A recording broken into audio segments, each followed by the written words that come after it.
Bismillahirrahmanirrahim. Assalamualaikum warahmatullahi wabarakatuh. Salam sejahtera, Om Swastiastu, Namo Buddhaya, salam kebajikan. Kenalkan, nama saya Abdul Sarif, Sarjana Teknik Mesin, selaku salah satu dosen program studi Teknik Mesin Fakultas Teknik Universitas Dayan Insanuddin Bau-Bau. Saya dipercayakan oleh program studi mengampu beberapa mata kuliah, diantaranya proses produksi 1, proses produksi 2, plus praktikum, pengukuran teknik, konstruksi mesin, dan teknik tenaga listrik. Dalam menjalankan tridharma perguruan tinggi yang terdiri dari pengajaran, penelitian, dan pengabdian kepada masyarakat, saya akan memberikan penjelasan singkat tentang pengajaran dari salah satu mata kuliah yang saya ampu sesuai bidang disiplin ilmu saya, yaitu mata kuliah proses produksi 2 yang terdiri dari 3 SKS, terbagi dari 2 SKS teori dan 1 SKS praktikum. Dengan metode pembelajaran yang saya gunakan adalah diskusi, interaksi, dan asesmen. Di sesi praktikum, mahasiswa akan memiliki kesempatan untuk menerapkan pengetahuan teori yang telah dipelajari dalam praktek nyata. Tujuan praktikum untuk memberikan pengalaman langsung dalam menangani sebuah kasus proses produksi, sehingga mahasiswa dapat mengembangkan keterampilan praktis yang insya Allah dapat dimanfaatkan dan dikembangkan saat mahasiswa itu sendiri lulus menjadi seorang sarjana teknik mesin. Ya, tujuan umum dari mata kuliah proses produksi 2 yaitu pertama, memahami konsep dasar proses produksi, sistem manufaktur, dan teknologi manufaktur. Yang kedua, mengidentifikasi dan menjelaskan berbagai jenis proses manufaktur yang umum digunakan dalam dunia industri. Yang ketiga, menganalisis dan memilih proses manufaktur yang tepat menghasilkan produk yang diinginkan. Yang keempat, merancang dan mengoptimalkan proses manufaktur yang efektif dan efisien. Yang kelima, memahami dan menerapkan prinsip-prinsip keselamatan kerja dalam proses manufaktur. Adapun deskripsi singkat, mata kuliah proses produksi 2 adalah memberikan pemahaman tentang proses produksi dan manufaktur serta pemilihan material dalam industri. Materi meliputi teori dasar dari manufaktur, terus berbagai proses manufaktur seperti casting, pembentukan build, pembentukan material, serta mahasiswa akan mempelajari karakteristik material dan parameter yang mempengaruhi proses-proses tersebut. Adapun capaian pembelajaran dari mata kuliah ini, yang pertama, mahasiswa mampu menjelaskan dasar proses manufaktur sistem produksi. Yang kedua, mahasiswa mampu menjelaskan dan mengaplikasikan teori serta metode proses casting. Yang ketiga, mahasiswa mampu menjelaskan dan mengaplikasikan teori metode proses pembentukan build. Yang keempat, mahasiswa mampu menjelaskan dan mengaplikasikan teori serta metode proses pembentukan material lembaran. Yang terakhir, mahasiswa mampu menjelaskan dan mengaplikasikan teori serta metode proses metalurgi serbuk.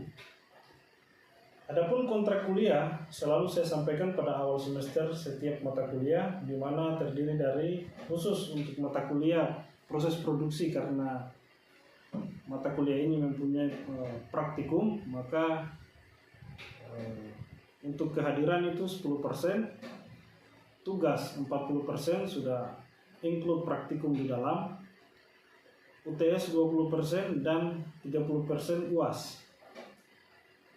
Berikut cuplikan video pengajaran saya dalam salah satu pertemuan, yaitu pertemuan minggu kelima dengan pokok bahasan teori metode proses pembentukan build dengan sub pokok bahasan teori rolling metal material.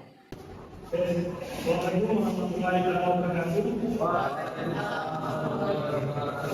Selamat siang, salam sejahtera semua, Om Swastiastu, Namo Buddhaya, salam kebajikan. Ya, minggu kelima saya jelas sekali pengetahuan adik-adik tentang pertemuan minggu lalu. Siapa kira-kira yang masih fresh nyatanya tentang pengetahuan yang lalu. Jadi saya coba satu orang bertanya yang lalu saat jawabnya masih ingat terkait dengan teknologi lalu. Mungkin saya mulai dari siapa? Oleh Sawat Pak. Ya, oleh Sawat ya. Bisa jelaskan tahapan-tahapan utama pada proses penghitungan pasir? Bisa Pak. Tahapan pertama dalam proses penghitungan pasir, yang pertama adalah satu persiapan cetakan pasir, dua mencetak pola, tiga pengulangan logam cair, keempat pendinginan dan pemadatan, kelima pembukaan cetakan, keenam pembersihan dan finishing. Ya, baik, terima kasih. Saya melanjutkan pertanyaan. Kira saya bisa jawab apa kelebihan dari penghitungan pasir? Siapa? Sebutkan namanya.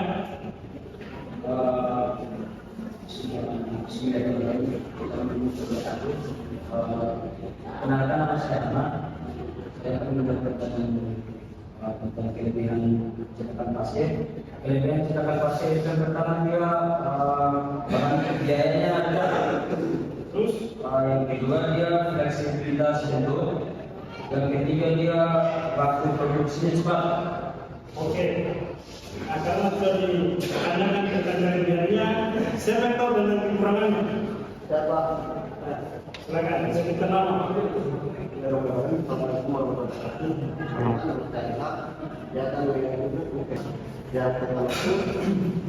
Ketelitian teknik terbatas, yang kedua permukaan dasar, yang ketiga kekuatan material.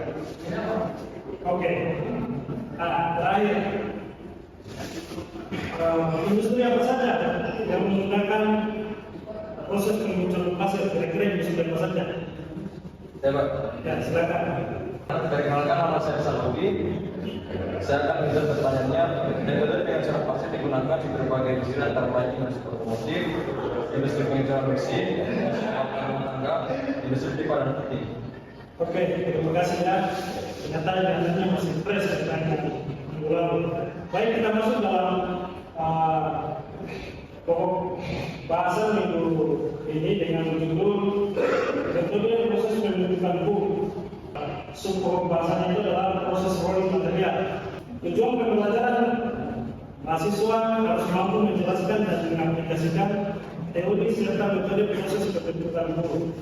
Yang kedua, mahasiswa dapat menyebutkan dan menjelaskan parameter penting dalam proses rolling material hasil corak.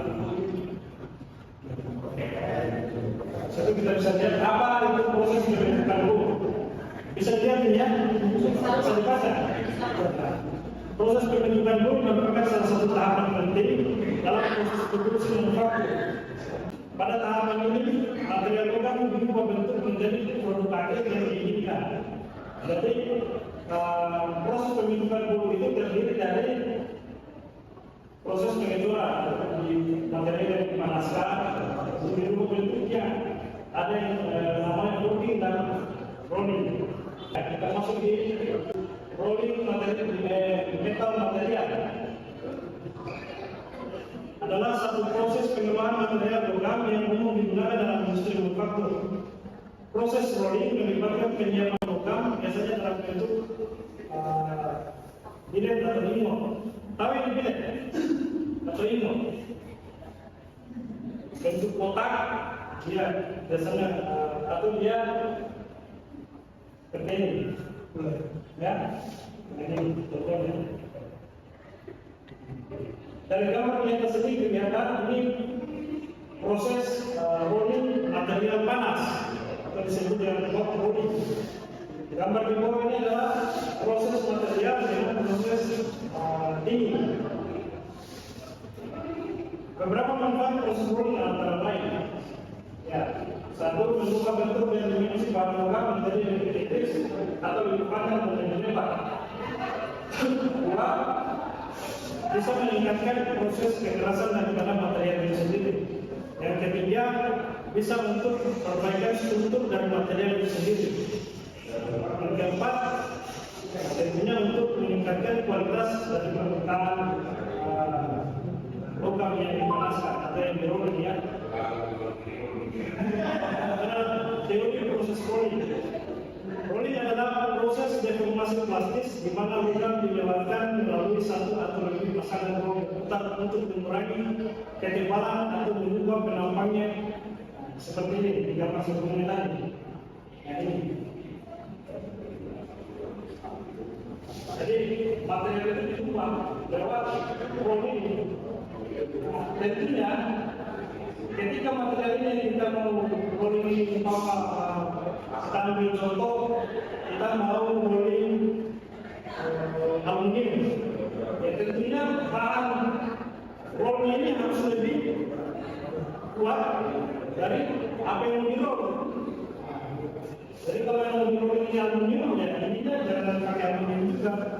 Biasanya ini baja berat supaya hasil yang diinginkan itu tercapai. Kita bisa kalau di alatnya ini nanti di praktikum media alatnya ini bisa disetelkan itu untuk penyetelan ketebalan atau dimensi yang kita inginkan. Bisa lanjut jenis-jenis rolling. Ya, ini ada kalau tadi box rolling, yang kedua itu adalah rolling secara proses rolling secara ini. Rolling dilakukan pada suhu di atas suhu material ini. Kita ambil contoh tadi aluminium. Kalau kita mau rolling aluminium, temperatur lembur aluminium kita harus tahu. Jangan sampai panas yang kita berikan bukan menjadi kita inginkan material aluminium juga kan seperti ini contohnya. Aluminium buat seperti ini kita ingin jadikan pelat, tapi ketika temperatur yang kita berikan ini melebihi kapasitasnya, maka ini bukan menjadi pelat, tapi kira-kira menjadi apa? Menjadi cair, ya? Karena sudah melebihi batas temperaturnya. Jadi ini maksudnya dari poin yang pertama. Dilakukan pada suhu di atas suhu kristalisasi material. Tidak boleh juga melebihi temperatur lembur dan material tersebut. Yang kedua, mengurangi tegangan sisa dan memperbaiki sifat mekanik. Jadi dengan kalau istilah dalam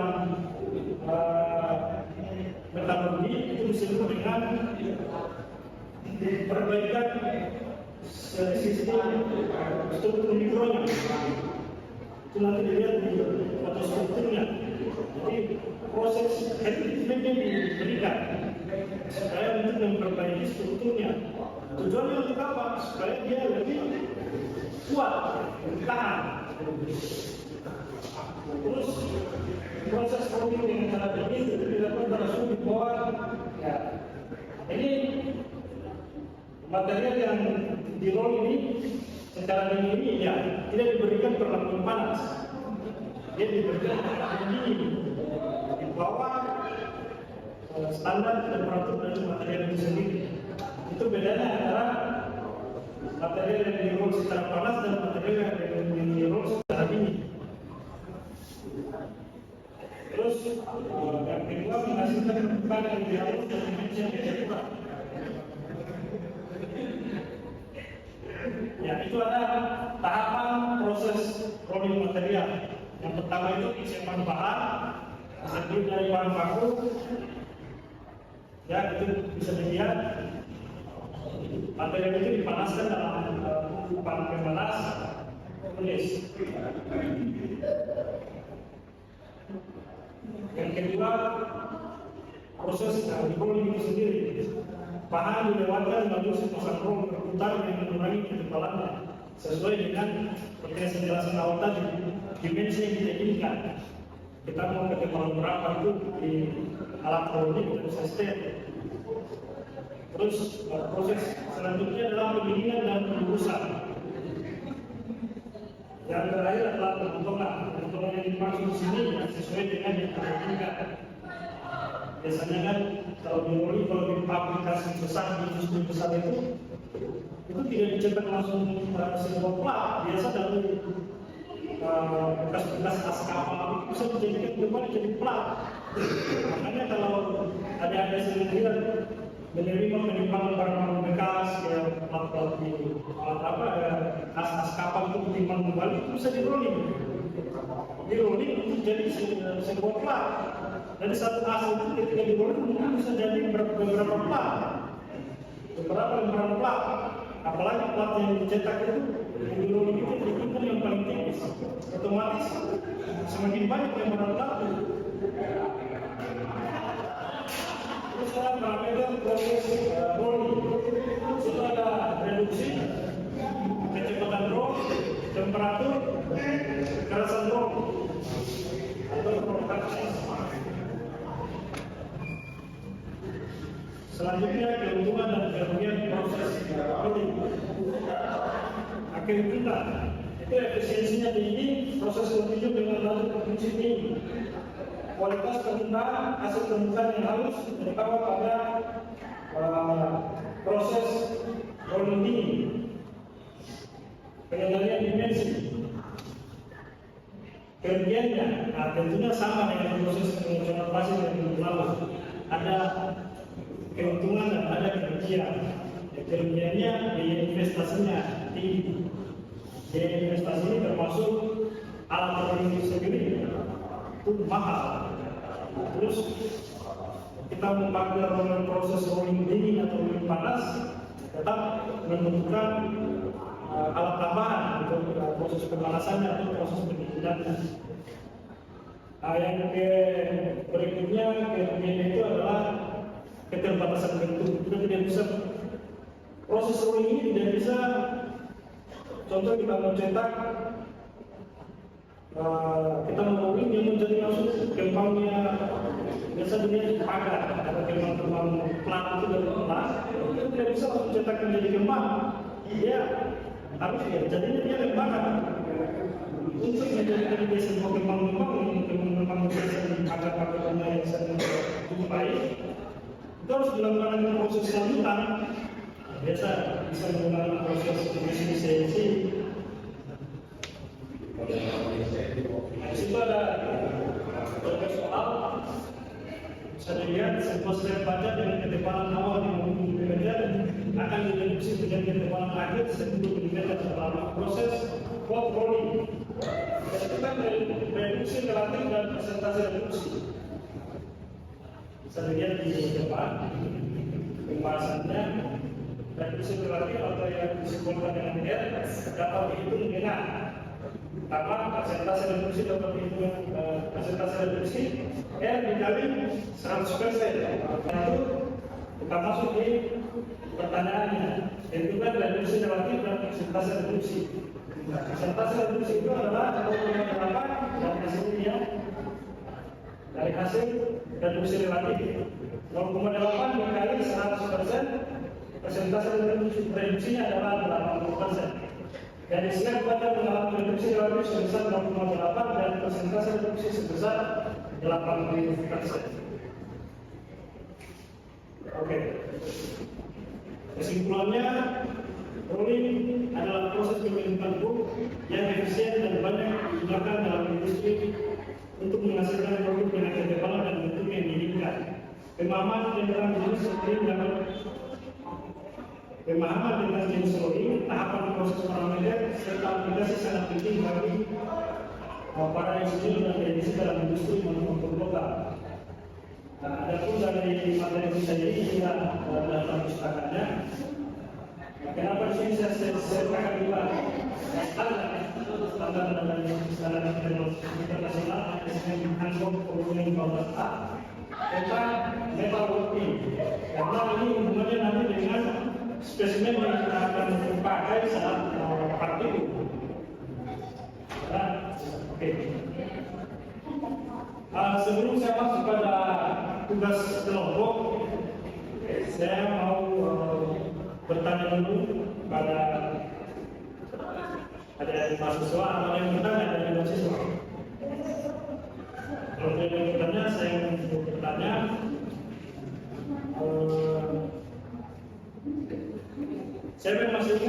jelaskan tadi tentang manfaat proses rolling metal. Silakan sebutkan nama. Baik, saya dua manfaat untuk pemberian. Satu, memang bentuk dan dihasilkan seperti dan bentuk bulan menjadi lembaran diri. Dua, meningkatkan kekerasan dan kekuatan bahan logam. Terima kasih ya, Pak Muhammad Besar. Berikutnya saya mau tanya, siapa yang tahu jenis-jenis rolling material? Ya, sebutkan nama. Ya, Nama saya Muhammad Fahmi. Jenis rolling material itu ada dua, yaitu top rolling dan rolling. oke.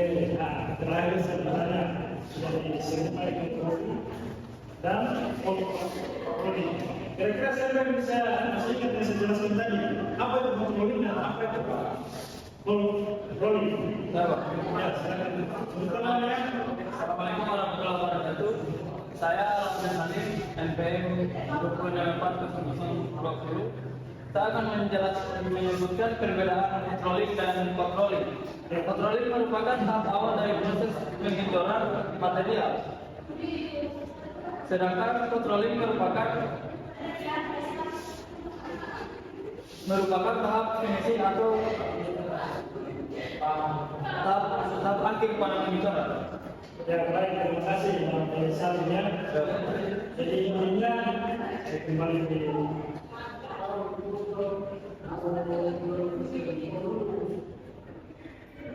ya, hot rolling itu proses rolling material itu secara panas, ya. Cold rolling itu adalah proses rolling material itu secara dingin. Jadi ini kedua ini diberikan perlakuan. Ada perlakuan panas, ada perlakuan dingin. Oke, terima kasih adik-adik sekalian. Berikutnya saya akan memberikan tugas kelompok. Saya mau bagi dulu nanti nama-nama kelompok 1 dan kelompok 2. Dan kelompok 1 nanti yang akan menjadi kelompok 1 itu tugasnya adalah deskripsi studi kasus pengencoran yang sukses, parameter yang digunakan dan hasil yang dicapai. Tugas ini berhubungan dengan hasil praktikum nanti, ya. Dan kelompok kedua, deskripsikan studi kasus kegagalan pengencoran, analisis penyebab kegagalan dan solusi yang diambil. Jadi saat kita melakukan praktik nanti, ya nanti perhatikan baik-baik tahapan demi tahapan terus SOP yang berlaku pada laboratorium dari institut ya. Agar kegagalan ini tidak tercapai banyak kegagalan, artinya kegagalan itu sedikit. Nanti dianalisis oleh kelompok kedua. Apa yang dianalisis? Ya, kegagalan pengencoran hasilnya yang dicoba itu dianalisis. Saya paham ya? Oke, mungkin sampai di sini dulu pertemuan kita. Sampai ketemu di laboratorium praktikum proses pengembangan. Assalamualaikum warahmatullahi wabarakatuh. Demikian video pembelajaran saya. Wabillahi taufiq wal hidayah. Wassalamualaikum warahmatullahi wabarakatuh.